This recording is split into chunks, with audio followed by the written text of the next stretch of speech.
favorite podcast, 20 minutes. 20 minutes, yeah. 45 minutes is long, but people like different stuff, so. Yeah, that's kind of what I was thinking. Like, if we did like 3 20 minutes, we could have an hour, 3 15 minutes, or 45 minutes. So that's kind of where that thought process came from. And I'm just kind of still working with my podcast mentor, I guess you could say, kind of figure out scheduling and format and all that kind of stuff. So we want the option to be able to split it up. We're not sure if we will. Nice. That's awesome. What's your goal having this podcast? I feel like I'm interviewing you all of a sudden. I want to reach people who want a passive income lifestyle, and ideally it would be people who have some sort of high-paying career and they don't want to switch careers to become a real estate investor, and they're just looking for a way to get that passive income on their current income. And then there, as a sub-segment, because whatever you fish for, you're going to catch some other things in the net. Mm-hmm. And the secondary one is probably the new syndicator who's like, I really want to do this, but I don't know how to get started.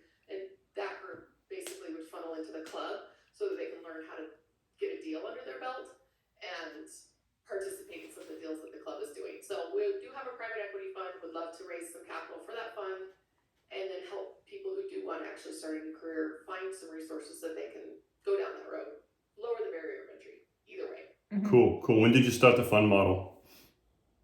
I'm sorry? When did you start the fund model versus syndication? I know you did some of each, so. Yeah, we're launching the fund right now. I'm hoping that will be done around the end of February as well. So I haven't really been talking about it a whole lot just because I wanted to make sure that it's off training wheels before we start really promoting it. But we're going on some of our own passive income adventures since my husband left his job, and that'll give us an opportunity to meet more people. That's exciting. Just expand the network as we travel around. So that's one of our goals there, and so we'll be talking about that a lot, like as we get closer to launching the fund and then launching our trip. Nice, awesome. Yeah, all right, were there any other questions you had for her for this podcast, or are we going to get started? No, we should get started. So is there anything that you particularly want me to focus on, or something that you don't want me to ask about? Well, you ask it, I don't want you to know if I don't want to talk about. No, we should be fine. We should be good. Somebody asked me once what my favorite food was on a podcast. It was totally left field. Like I've never been asked that before. And I just sat there and I was like, actually, I don't want to talk about food. Food's kind of like a loaded issue in my family. He goes, okay. And then he left that in there. Yeah. I was like, great.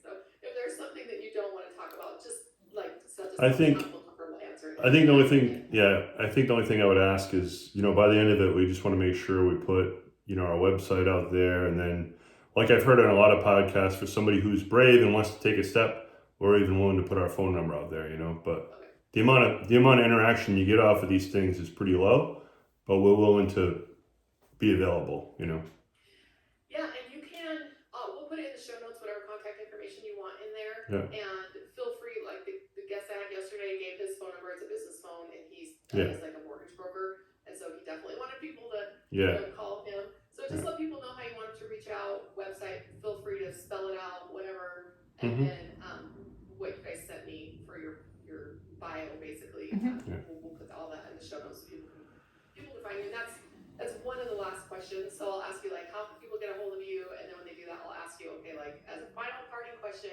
tell me about your next, or, a big passive income adventure that you're working on, either bucket list or current project, and we can kind of end it on that positive bucket list kind of tone. And then we'll wrap. The website's pretty easy. It's www.whatsyourfavouritefood.com. So. Yes. That's my favorite. Yeah, my dad actually died of diabetes. So so it's become very, very loaded, and both my husband's parents have raging diabetes, and my sister recently died of diabetes specifically. So we're like, put that bread down, Yeah. My grandma died of celiac disease, so it's loaded.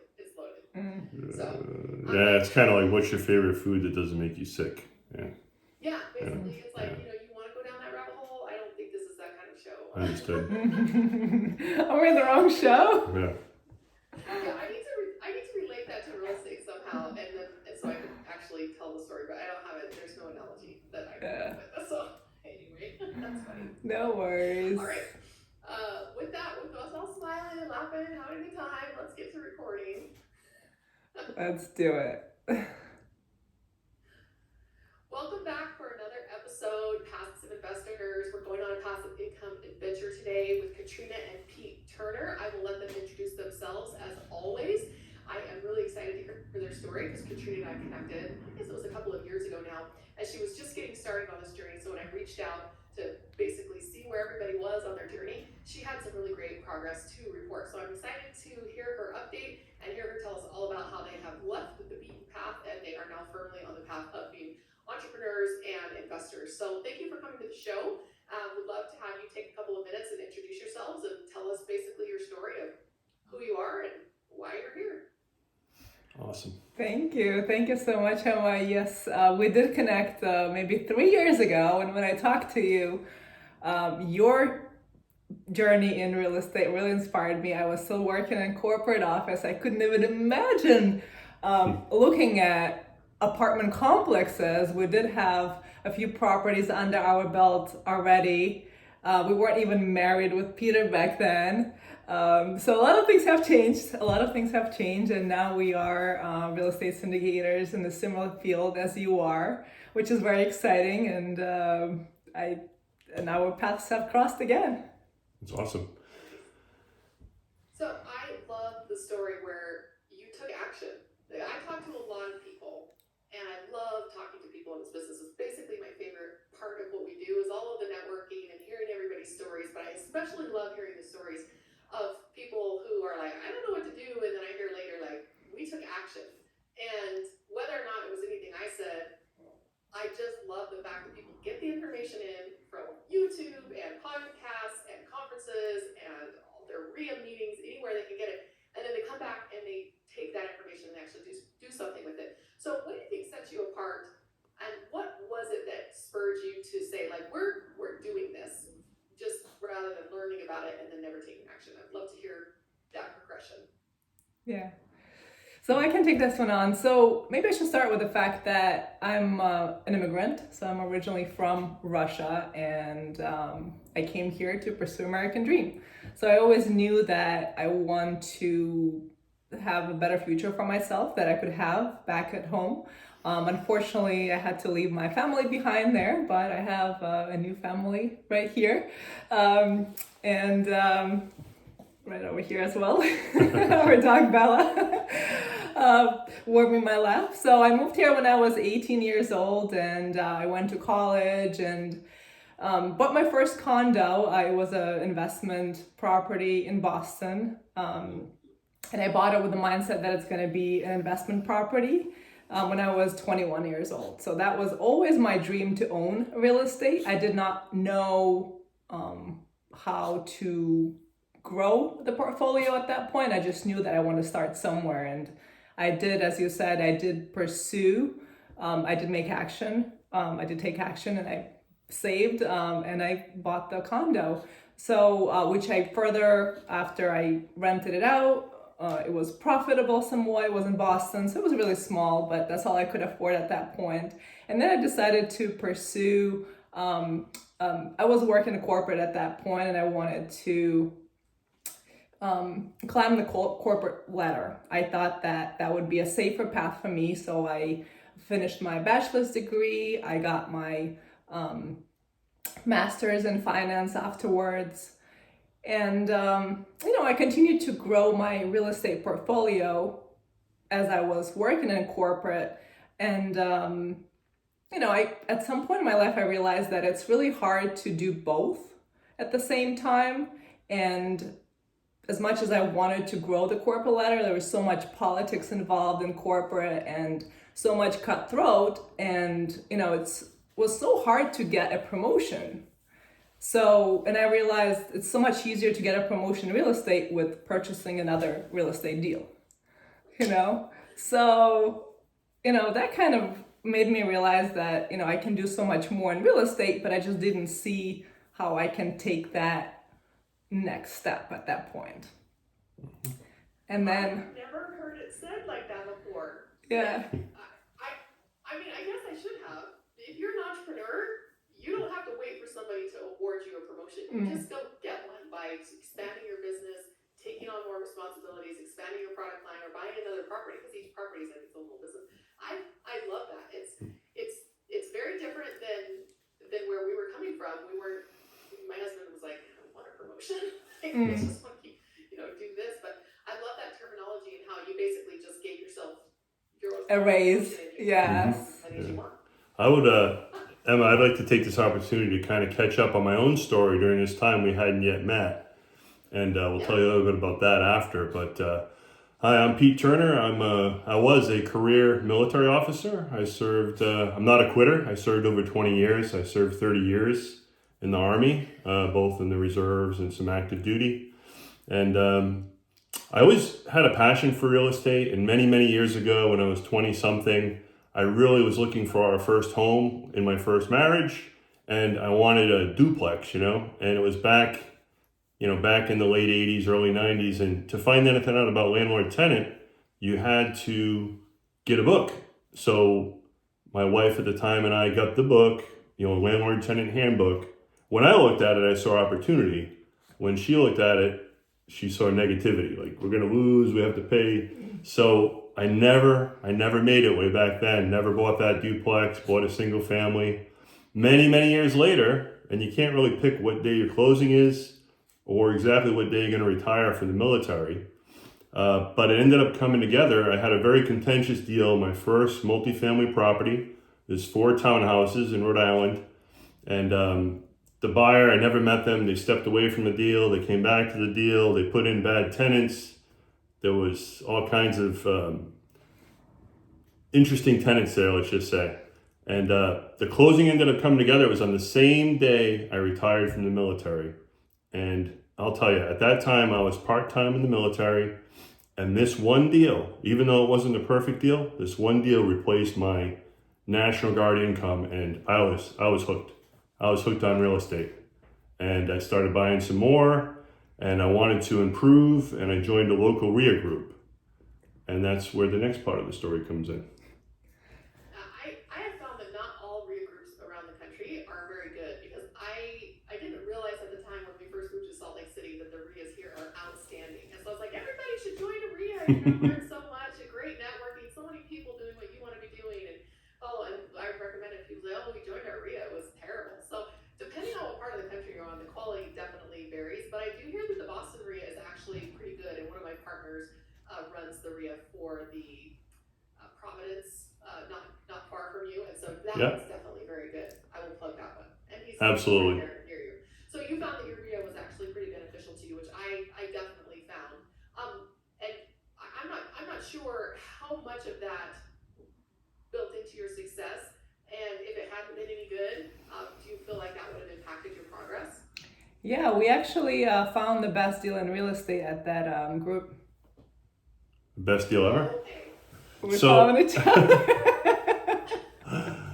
So we went to a special class about flipping houses and getting good deals, and I think topic might have been wholesaling, and we both ended up being there at the same time for different reasons.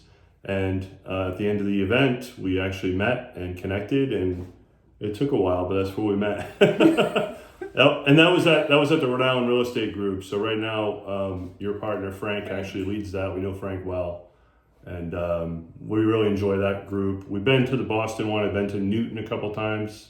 That's some great networking. A lot more syndicators there. But that's where we met. That's the best deal we got at the RIA.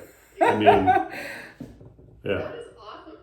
I'll share a quick story from one of my other partners. I know he doesn't mind me sharing it because he's talked about it publicly before, but he went through a divorce and was really struggling to kind of get back into the dating scene, right? And his wife was, she was supportive of the real estate, but she wasn't really that into it.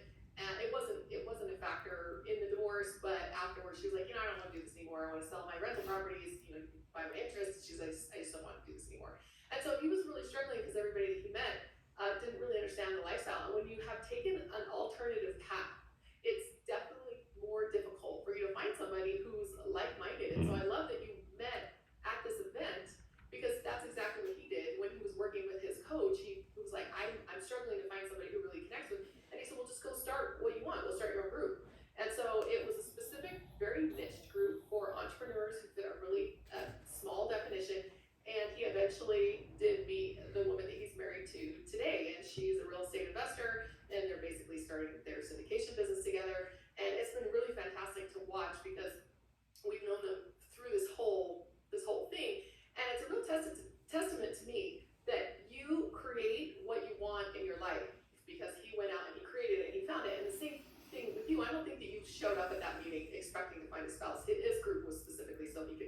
be dating and find like-minded people to date. But you have that common interest, and now you have really discovered one another. Even though you might be off of the mainstream path, you have this shared interest in, and it's a huge part of your life. If you don't have a supportive spouse, you would at least need to have a neutral spouse, because this is very difficult, and the mindset can be the biggest part of it. And so if someone is tearing you down and telling you that you can't do this, and who's super scared and risky. I mean, Pete, you told the story best with your ex-wife. She's like, I don't want to do this. And you're like, okay, this is a big deal. We really need to be on the same page. So I think it's beautiful that you were able to meet and create the kind of relationship that you can pursue your passions and your dreams and both be on the same page there. Absolutely. It helps so much. It's tremendous. Yeah, we were actually on Frank's podcast, and he asked us, or someone in the group asked us about, is there a secret to success when you're in a partnership and also doing the business together? And I think you just kind of, what you said, hit the nail on the head. It does support you if both are thinking in the same directions. We'll set goals together. I think it brings us together, and my strengths hopefully complement yours, and yours definitely complement mine. And in business, we stay in our own lanes, right? So I do certain things that I do bookkeeping for us and social media, and Pete is more of a strategy person. He likes numbers, he likes searching for deals, he likes networking. So everyone has to have their own thing that contributes to the whole. So I'm so glad I manifested this wonderful man in my life. Oh, thanks, babe. You use that word manifest. And I have to say, as an aside, I haven't even been on Frank's podcast yet, so. It was actually a beginner RIA group, not the actual podcast. Sorry about that. Yeah. Okay. Yeah. Oh, We can cut that out. Yeah. Maybe we should put in a good word for one another so we can. If we say his name again, he's gonna have to pay us all. So that's it. Stop. It's just like virtual assistant from real agent. There you go. Leave that part in. Yes. That's awesome. So anyway, I really liked what you said, Emma. I really liked what you said when you were opening up, is about taking action. Taking action is critical. I took action back then on that first townhouse, and I read every book. I think I was probably a member of the RIA group for a couple of years, just showing up, listening to people and not figuring it out. And finally I read some books, and I went to a giant motivational seminar in Miami by One Each Grant Cardone, and I was just so I had already bought the townhouse, and I was there outside like the 10X Growth Conference at the stadium, like on the phone with the realtor trying to get the next deal. So although it's worlds apart from where I was and where Grant is, I still found his stuff to be very motivational, and it really got the wheels turning and got me taking action. So I'm a huge advocate of taking action and getting some stuff done. I mean, just for example, in our own personal lives, just after you guys met, after you and Katrina met, we had this whole pandemic kickoff. And, That's true, yes. We still did some traveling, obviously, we were careful, but we still did some traveling. We still did some deals, and, we had a wedding, we got married, I bought a home, our primary residence, we bought a home. So we kept taking action during that whole thing. And I think we sold quite a few deals. Properties, yeah. We bought 2 larger properties. We did our first 1031 exchange. So yeah. Yeah. And I think to what you said, action comes with setting goals. We are so big on setting goals. Every year, religiously, we are setting goals. And this year, I actually started a local group for setting goals. So we're going to teach folks how to set actionable goals, right? A lot of folks come to me and they're like, oh, I want to be in real estate, but what exactly do you want to do in real estate? Do you want to be a realtor? Do you want to be a property manager? Do you want to be a syndicator? There's so many options. Like, you have to be very specific what you want and what are the specific action you want to take to get there, right? Like, you want all those things, but until you put the actionable items underneath it, it's just a dream. That's it. It's 80% mindset, which is why I think we spend so much time on getting motivated and fired up. And you captured it perfectly, Pete. When you got home from that conference, you were fired up and you're like, let's go do another deal. But the 20% of what to do and how to do it cannot be ignored. Because if you don't know what to do, you could be as fired up as you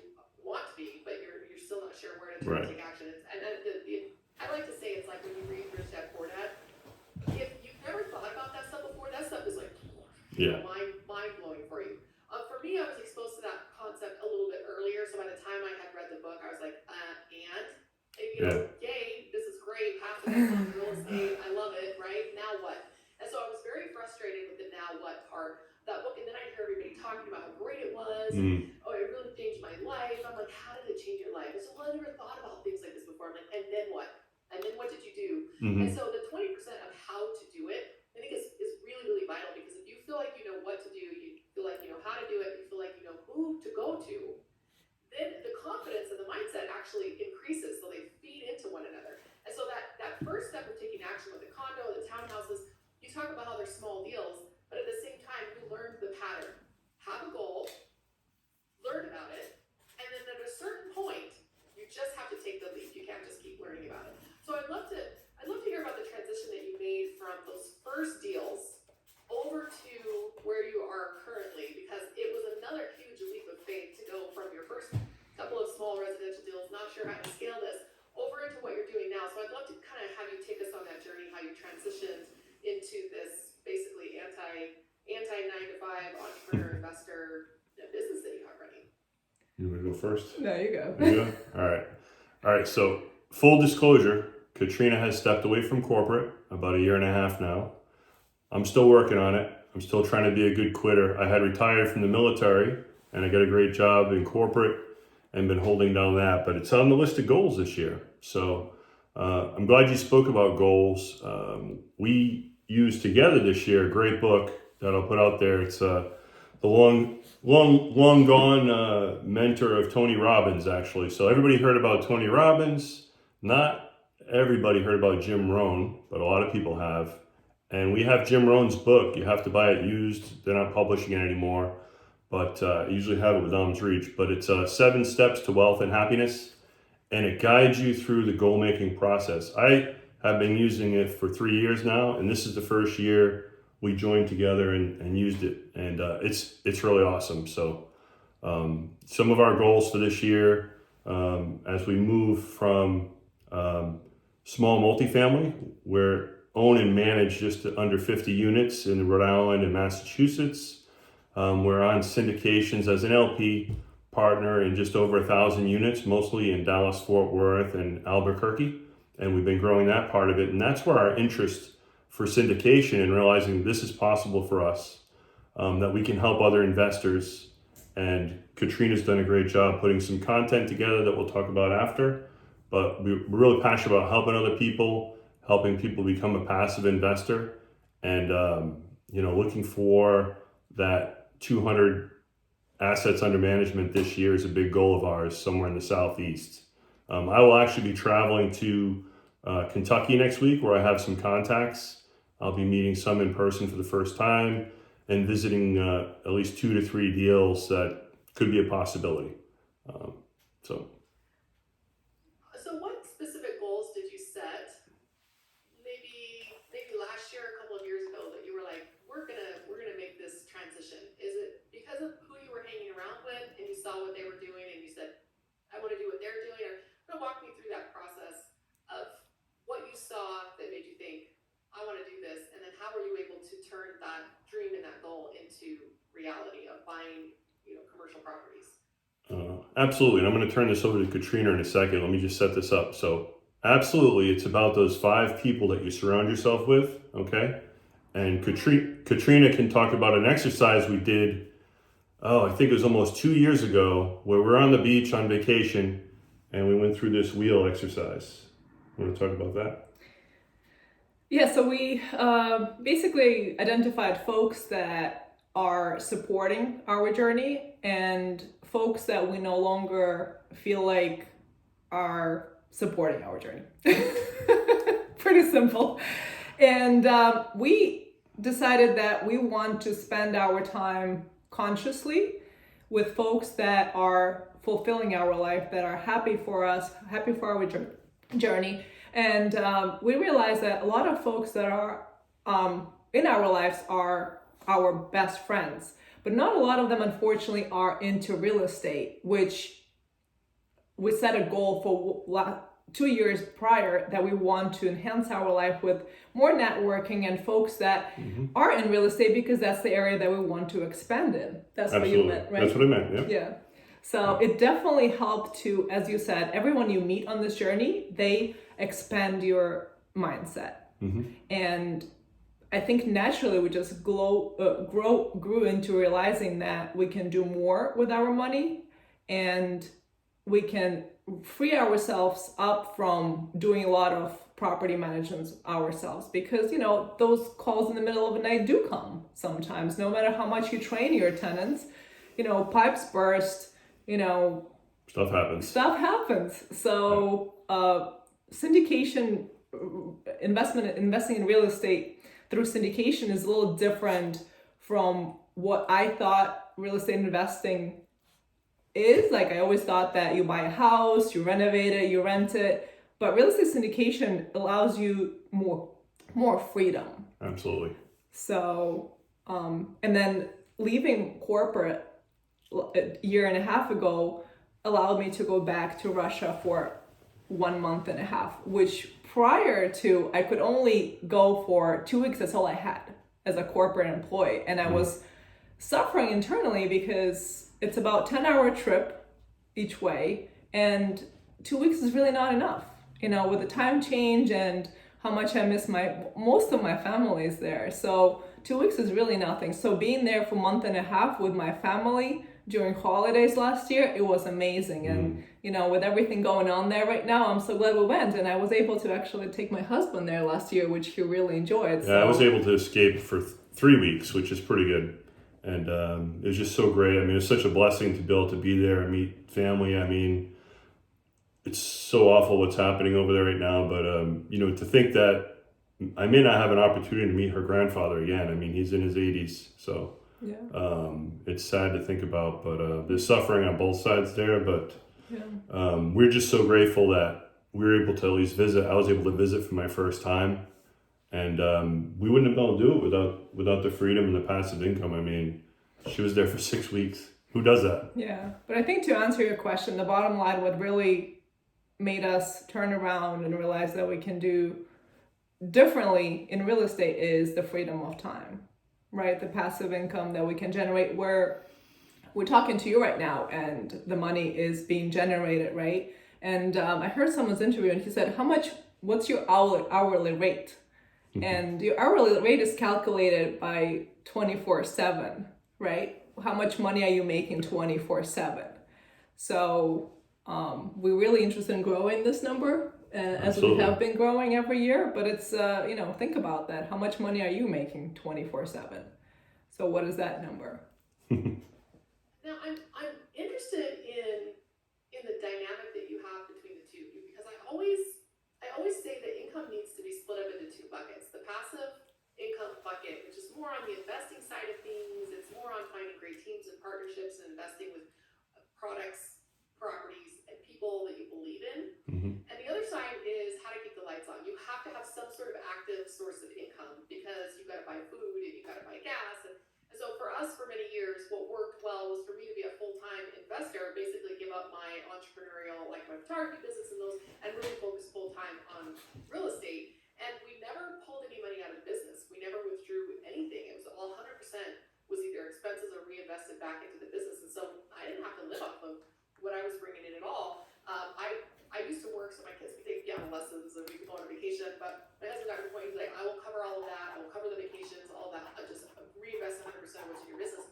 And so when he lost his job in November of 2022, I remember thinking, oh, I gotta live on this. I gotta pull some money out of the business. And so he was doing that W-2 thing, which is a great compliment. So I'd love to hear about when you decided to basically do what I did, where you stepped away from working active income, and how you kept your active income up, how you were able to keep your lights on. Because what I'm most interested in is the spectrum from one stream of income, or maybe two, because both of you are working, to the multiple streams of income that it takes in order to support a fully passive income lifestyle. And most of us are not 100% there. The ones who are 100% there tend to just like hang out at their resort in Hawaii, and they're not doing podcasts, and they're not on social media. They're maybe no longer even raising capital for deals. The most experienced people in the business tend to be like less involved.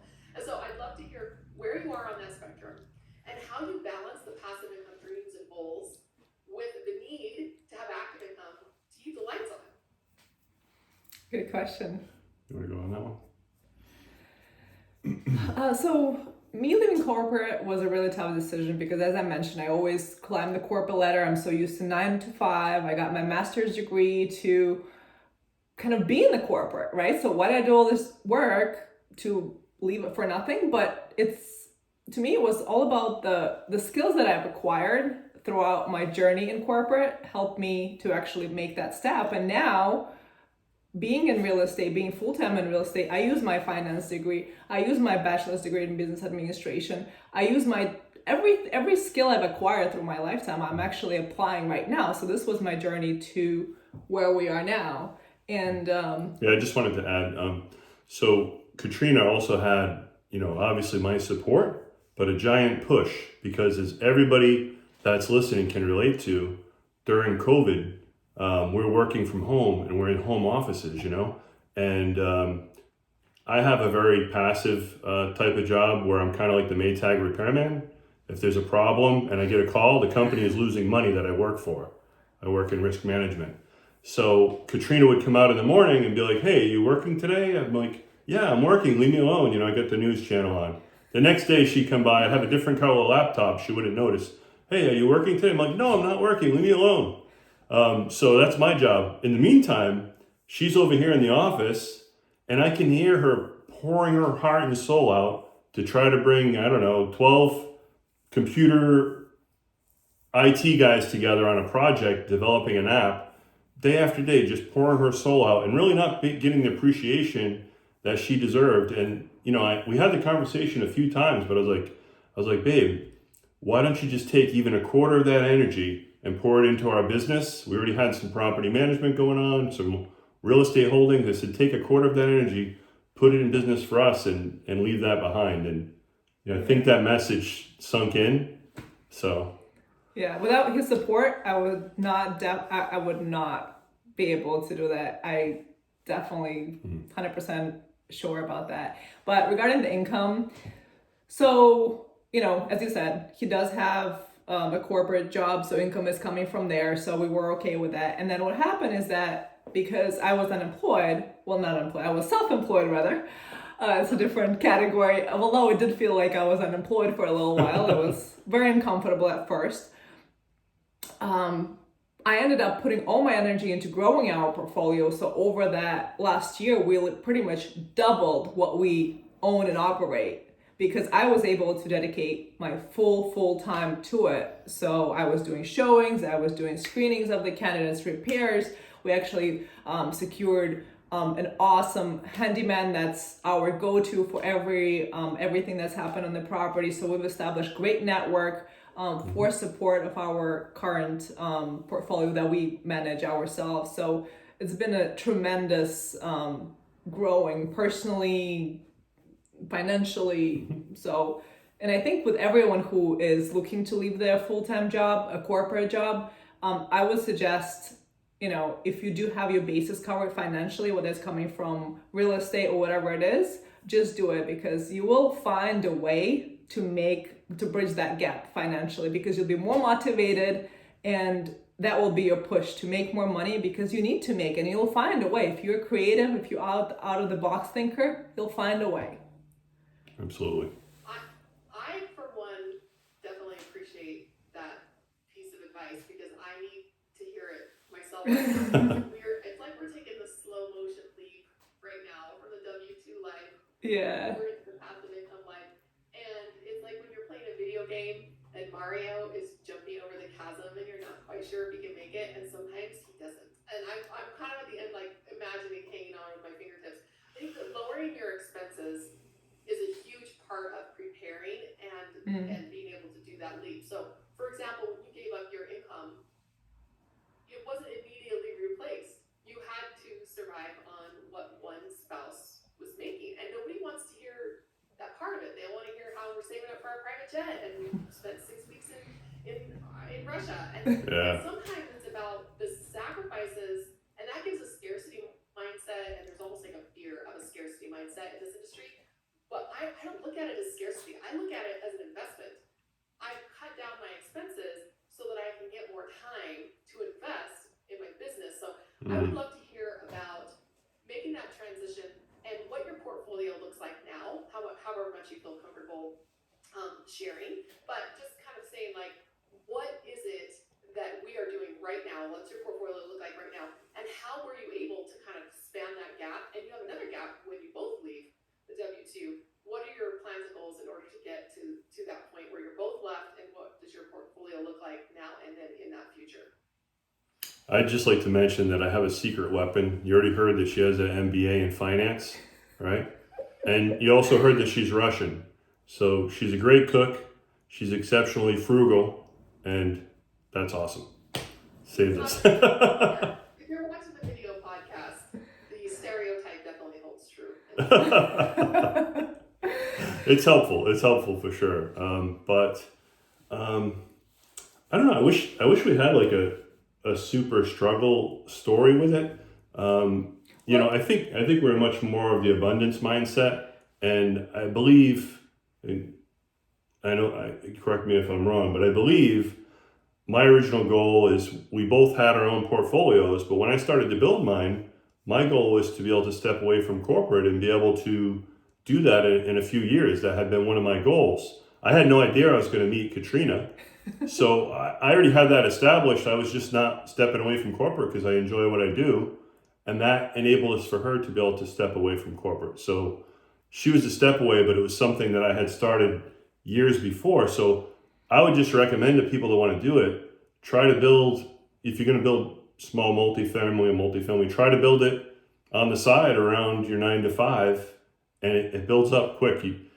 It's not overnight, but it's, 5 years makes a huge difference, And when I left the corporate, actually, even up until now, we don't take any distributions from the business to cover our personal expenses. They all are coming from his salary for now.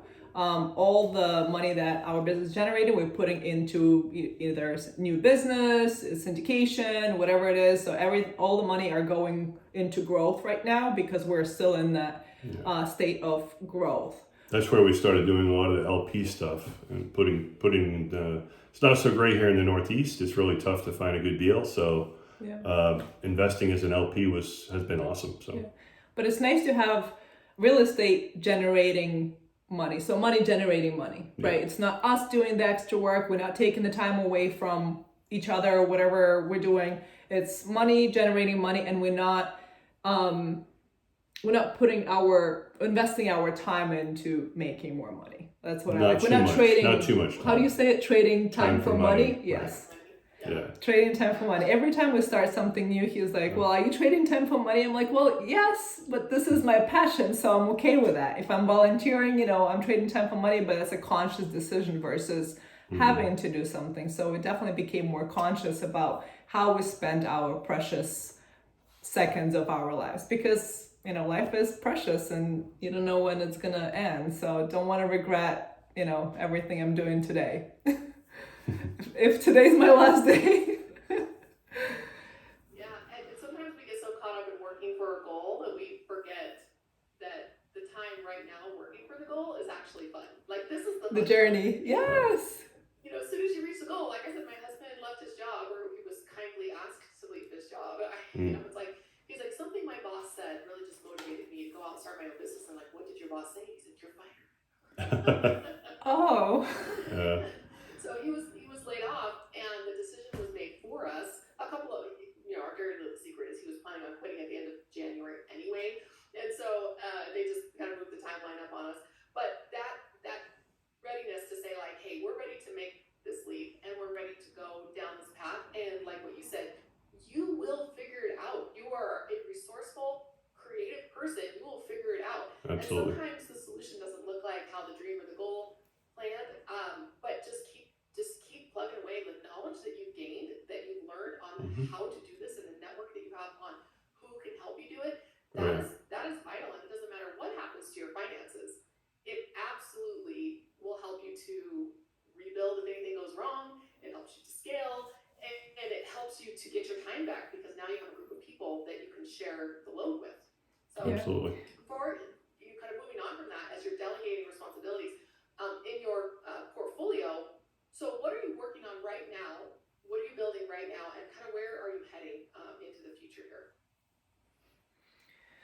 So right now we're working very heavily on establishing our social media presence. So we are working with a marketing company to create branding, and we just launched a new website recently. But one thing that we're really proud about is I feel like there's not a lot of education out there around passive investing. So we actually built a page on our website for new investors or folks that want to get into real estate syndication. I just want to learn what about syndications in general. So it's investor education page where I recorded some videos on a few topics. What is passive investing? What is syndication? What is preferred return? Benefits of syndication? Things like that. Things that are kind of like a hub for where folks can come and learn and kind of expand their knowledge on syndication. Things that I wish I knew when I first started, maybe, or options that I have around passive investing when I first started. The other thing I would say that's been critical this year that was a goal from last year that we took action on is joining a mastermind and getting a coach. So we did that, and that's been awesome. It's been a great network. We went to an event in New Orleans recently. There were 40 other investors there, some capital raisers, some LP people, but just so many people doing more than us. It's good to be in that room. When you are in your little RIA, there's a lot of people that are brand new and a lot of people that are thinking about the next duplex, but nobody's thinking about the next 250 unit, apartment building complex. So it's good to raise the bar. We're looking forward to doing that, and we reinvested income from the business this year to cover that cost. So one of my business partners locally recently purchased our local RIA, and I'm super excited to see where that goes, because getting into that larger commercial and just having a broader focus, I'm really excited about. So my investing club is actually going to be sponsoring the RIA events for the next little while while we're still in town. So I really feel like the masterminds, whether it's through a great RIA or a paid group or paid coaching, I don't usually recommend that people start there. And I love how you said that you kind of use that to vault yourself into your scaling, but sometimes people start there and then they still won't take any action. It's easy. It feels hard to. It's like the gym membership, It's actually easier than doing something. It's like having a gym membership. You have one, but if you don't use it, you're not going to get any strength. Yeah. You went in, you hired the personal trainer, you took the gym tour, you signed up for the tour, and then you go back and kind of look at things, and then you stop going. Yeah. And I think that that's the lure a lot of times of coaches and masterminds and mentorship groups and things like that, because it does definitely turn into that situation. And so if you're the kind of person who's like, hey, I can show up here pretty consistently, but I need some help, that's when you know you're ready to hire a coach or a trainer or whatever. Yeah, absolutely. Because you're kind of there and you're kind of making it work. And so I love that that's part of your scaling in your future. Some people did start there. I do know plenty of people who got started in a group like that. I just think that it's not a necessary part of it, because it's kind of like they would have found a way anyway. So I also love the education that you have going on and kind of unpack that accessibility, because in our world, in our network, we all have education. We all have a free ebook, or we all have a YouTube channel, or we have it. And so to me, it kind of feels like, it's everywhere, and everybody is competing in the same space and raising capital from investors and educating investors. But I don't realize until I get out in the general public, like, that people don't know where to find this information. They don't know where it is. They don't know how to get it. They don't know how to apply it once they do find it. So making it more accessible and putting a face with it for someone they can call and say, hey, Katrina, I was on your website. I watched your YouTube video. I thought it was great. Talk to me, walk me through this process and help me figure out how to get into my first investment. I've noticed that people who are very experienced at this, and they've been doing a lot of syndications as passive investors, they tend to be much more decisive, and they just call you up and they're like, hey, I want to put 50 grand or 100 grand in your next deal. And you're like, sweet, right? but that's definitely. That's not your regular investor. Yeah. No. Exactly. We spend a lot more time educating people who are like, tell me how to do this. It's probably because we're a couple of steps ahead of them. We've been doing this a while, but we haven't been doing this for 50 years. We're not in the great good old boys club where we can just go down to the club and raise $1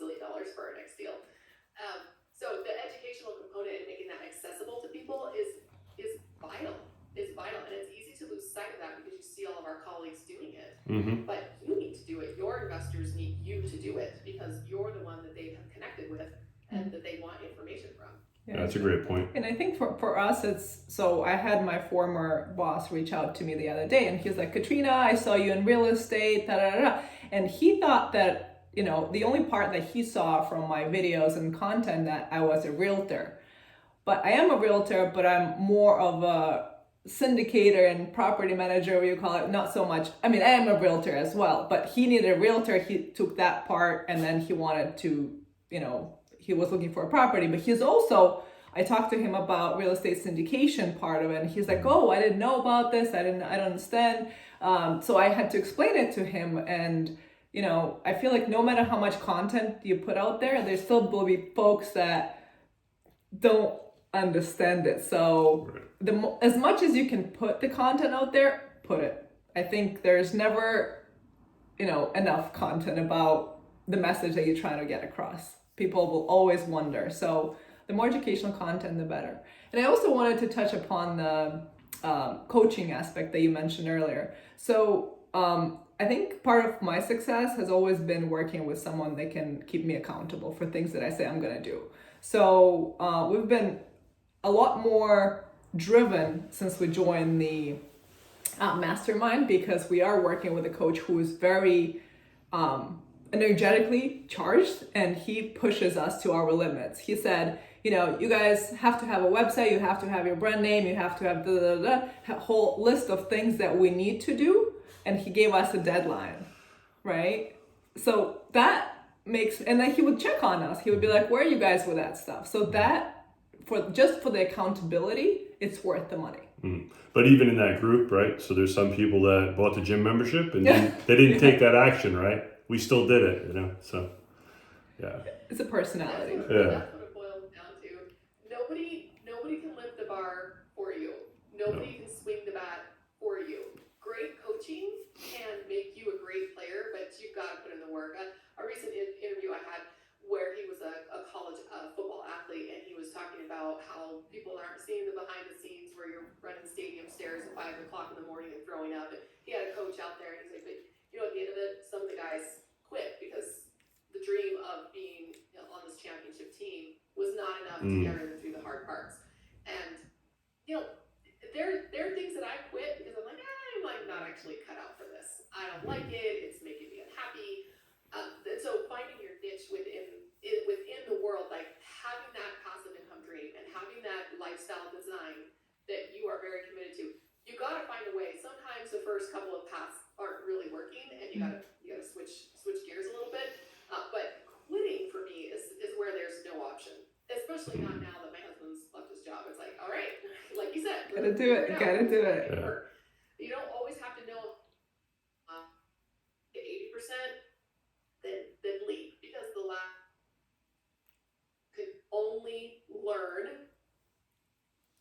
You have to do it. That 80-20 rule definitely comes into play here. So it's awesome that that's what you have been working on. So tell us where to find you. Where is your website with this education, and how can people reach out to you? So it's pretty easy to remember. So our last names are Turner. So the name of our company is Capital Turners with S at the end. So it's www.capitalturners.com. And we can Absolutely, yeah. And for the brave ones out there, for the brave ones out there, we'll put out our company phone number. It's 401-249-1616. And you can text us or give us a call if something we said in this interview connected with you and you have some questions.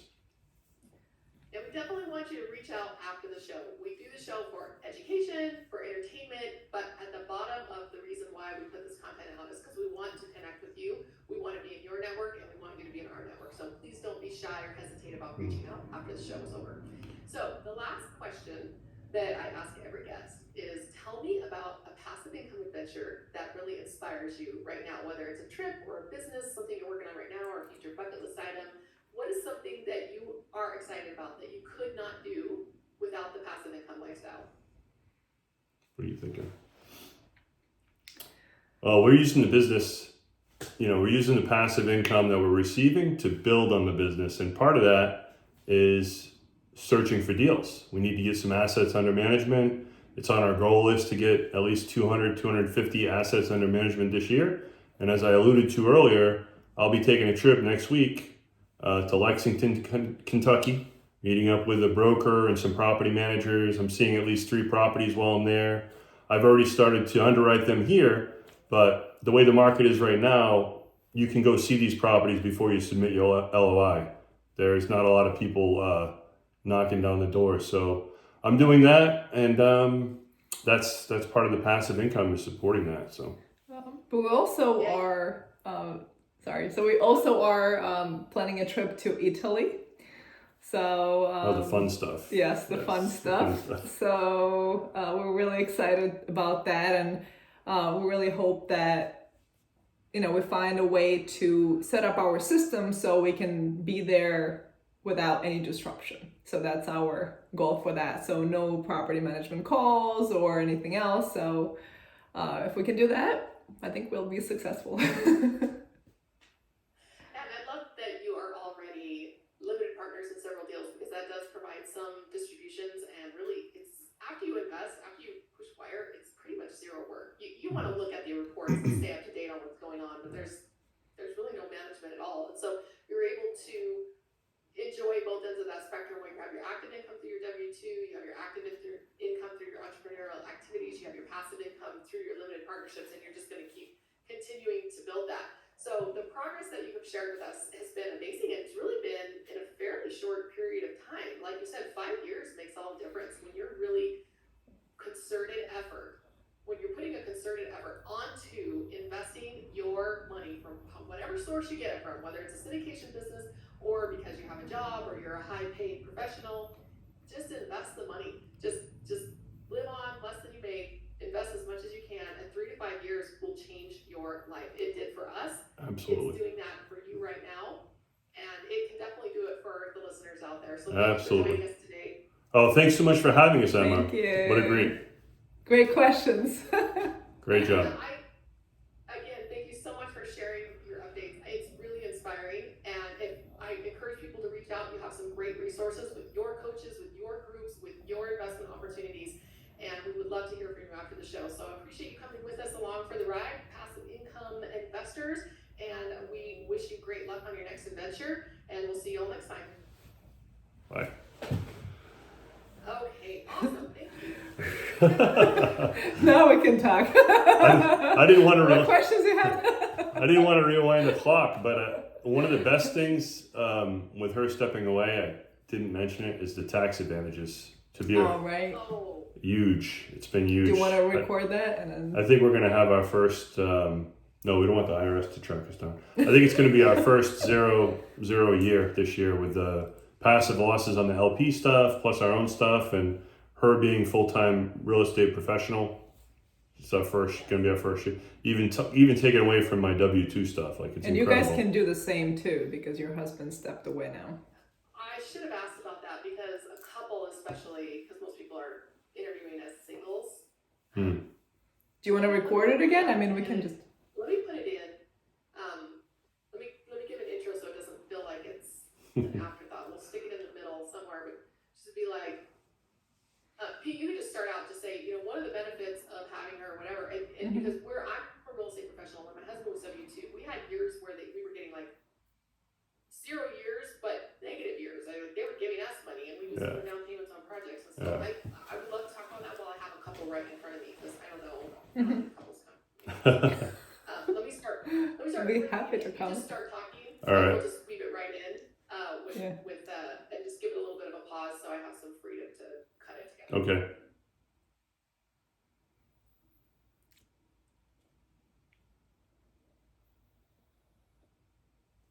Emma, one of the best things about Katrina stepping away from corporate is that she can be considered a full-time real estate professional, and we get such great tax advantages, even so much so that even though I'm working my W-2 job, we're on track to have our first zero tax year. That's right, zero taxes, because real estate is awesome. I love that you brought that up. I say I love a lot. Thank you so much for bringing that up, because my husband and I, when he was in the W-2, were in the same position when I became a real estate professional as on my taxes that I spent 750 hours a year, and that I was managing the source of that passive income, just following all my CPA's directions on how to do it right. It actually used our passive losses. We're able to then go against his active income. And normally you can't do that. Normally you get $25,000 a year top. And you just have to split that and carry it forward year after year after year, because that's the maximum. I don't have a maximum of how many losses I can take on my taxes. You don't either. And now your husband's active income also gets to take unlimited losses each year. As we've had a 0 year, we had a year where we got back, despite our best efforts to keep it at 0, we actually got back a tax refund that was so big that we used it to go buy a new house, like we down payment on a house. And so the tax benefit cannot be understated. It was basically a free house that we rented out. Yeah. And we're just making money off of it. I think in the conversation around this, though, it's really important to point out that, housing is critical importance and in short supply in the United States. And I think it's wonderful that our government incentivizes home ownership, where we provide, an excellent, safe, clean place for people to live and for tenants to have a home. That's really what's being incentivized here. And as multifamily investors, we get to take advantage of that. Yeah. That is one of the advantages that sometimes I don't think we talk about enough. I used to live in a former Soviet bloc country, and the socialized housing, the communist housing, it's a very different model that we use in the United States for our housing. And Katrina, you know much more about this than I do. That when I came home and I realized that was in my 20s, realizing we privatized housing in this country. And as I learned about real estate over the ensuing years, that is highly incentivized to keep that kind of public subsidy, but still privatized housing, because that's the model that we've chosen to use in this country. And that's where those tax benefits come from, is to incentivize us to provide housing. So absolutely, that was a turning point in my realization coming home from Eastern Europe and realizing this is a very different housing situation over here. Absolutely. Yeah. No, we definitely want to make sure we provide a great habitat for our folks. Every time we meet a new tenant, we say, we want you to treat this as your home. So, and we have a great set of tenants. They all super friendly. A lot of them actually send us Christmas cards and share vegetables from their garden. So we have a great landlord-tenant relationship with them. But also to mention that real estate income gets treated at a different tax bracket than W-2 income. Passive income. Passive income. So there's also benefit there. Absolutely. There are so many tax benefits to providing people clean, safe housing that they can be proud to call home. Benefits of taxes, benefits of relationships, benefits of the community serving one another. Thank you for bringing that up. It was something that I think now that my husband's no longer working, I kind of forgot about.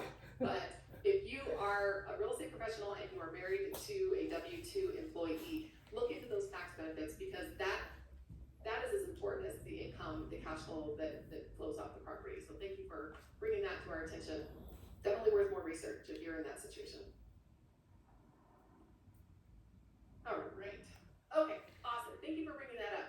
We'll slice that into wherever it fits. We've got this program, it's called Descript, where it transcripts everything, and you can move the transcript around once you switch the video, and it'll move it. It's amazing. In fact, if you say something and it's not quite what you want to say, you can actually retype it in the transcript, and it will AI your mouth. Really? Your voice to make it sound like you said it, like a deep fake. I'm like, what? So you're gonna put different words in our Great. I guess the only thing I would say. You know what? I could. The only thing I would say. I did not authorize that, for the record. The only thing I would say about the tax benefit is I don't want to sound too smug, and I think it's important to include, the conversation about why is it incentivized, because somebody could be a new listener and just be like, oh, evil landlords, Yeah. Some of our tenants be like, oh, this is who they are. Actually. I hope our tenants are interested in real estate and are watching. A lot of them. We've tried to help. We've tried to help some people out, like pointing them towards the duplex up the road or something, but it just doesn't happen naturally. But good thing that we have a lot of tenants that have been with us for a long time. So we have great retention, but not a lot of them are go-getters, unfortunately, but it's okay. They pay rent and they're great tenants, so we'll take it. Takes all kinds to make it work. Yeah. Oh, yeah.